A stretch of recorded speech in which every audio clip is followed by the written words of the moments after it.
Hear Thy Voice by William Blake. Introduction to the Songs of Experience.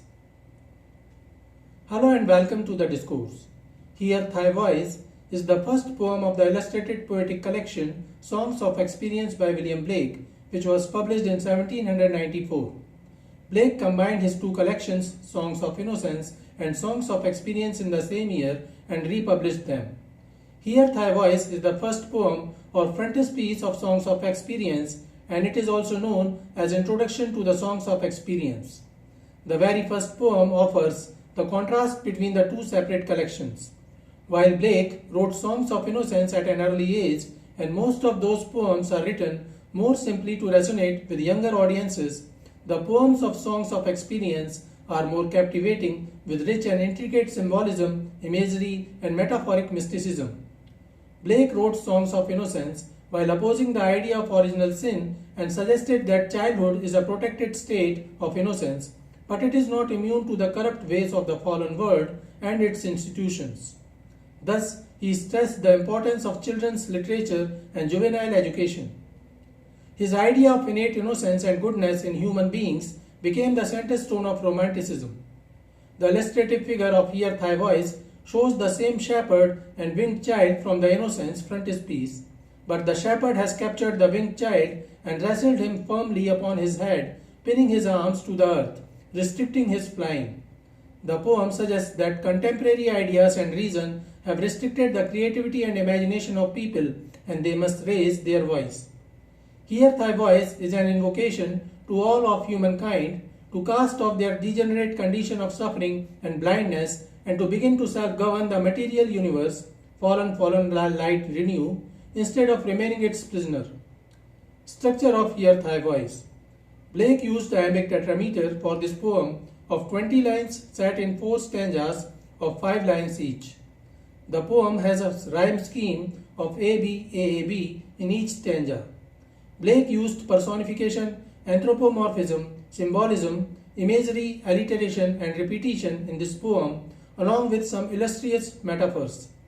The poem is structured as a dialogue between the bard and the speaker. The bard is a symbol of inspiration and creativity, while the speaker represents an individual who is struggling to find their voice. The dialogue between the two is meant to inspire the speaker and help them find their creative voice.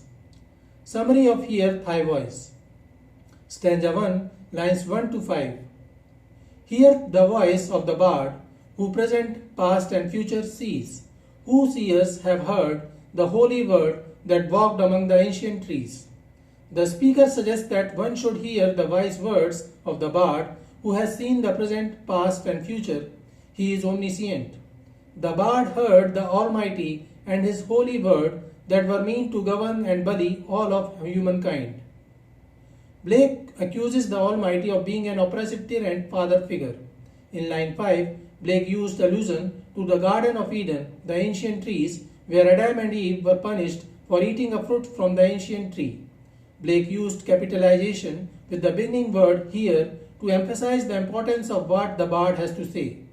The bard appears to be some mystical person with cosmical awareness who sees the present, past, and future.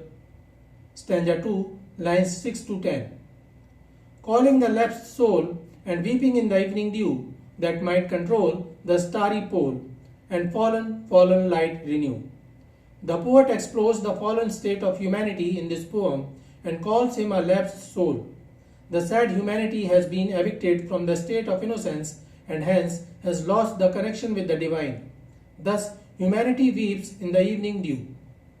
The imagery suggests a compassionate feeling towards the human who just lost his innocence and fell for the corrupt world. Blake continues his allusion to the Garden of Eden, which is comparable to the state of innocence, childhood. He describes the expulsion from Eden and the individual's loss of innocence upon becoming aware of mortality. The souls have fallen into sin and away from heaven. The fallen man has a strong desire to control the starry pole or to regain a sense of order, reason, and spiritual guidance that he lost in the fall. As he falls, he finds darkness all around and thus makes an earnest plea to renew the light. The light is innocence, and the man requests for the restoration of the lost state of innocence, emphasizing the impact of individual awareness on the forfeiture of carefree childhood innocence. Blake used metaphors starry pole for reason and spiritual guidance. Weeping in the evening dew is a fine example of imagery. Fallen light renew is an example of alliteration. Stanza 3, lines 11 to 15. O earth, return. Arise from out the dewy grass. Night is worn, and the morn rises from the slumberous moss. The bard notices that the man is not able to stand again, and thus he addresses the earth. Blake used anthropomorphism, casting earth as a representation of the divine feminine. He tries to awaken the earth and arise from out the dewy grass. The bard offers an imagery of divine earth sleeping in the dewy grass as if in hibernation, which suggests the subjugation of the feminine by the patriarchal religious and societal setup.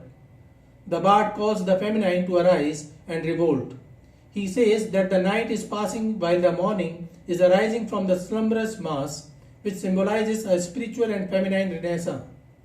Stanza 4, lines 16 to 20.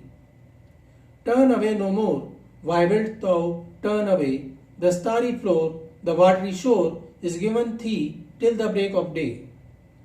The bard again addresses humanity and exhorts that humans must face the truth and must not turn away from it. Turn away no more serves as a fervent plea, urging a cessation of avoidance or denial. The subsequent question, why wilt thou turn away, adds a contemplative dimension, compelling humans to think, why should they turn away or should they? The starry floor and watery shore suggest the limitless extent of a creative mind that the man can use if he breaks off the shackles. The bard further warns that this opportunity is temporal or time-bound. This freedom that humans can enjoy is of fleeting nature, and thus humans must grab it. Instead of blaming themselves for being sinful, humans must attain pleasure through their creative capacities. The creator argues that the fall of humanity is a result of sin, but the bard encounters, saying it is due to the creator's restricted visions of inspiration and spirit and his lack of permission and allowance in a law-governed society. So this is it for today. We will continue to discuss the history of English literature. Please stay connected with the discourse. Thanks and regards.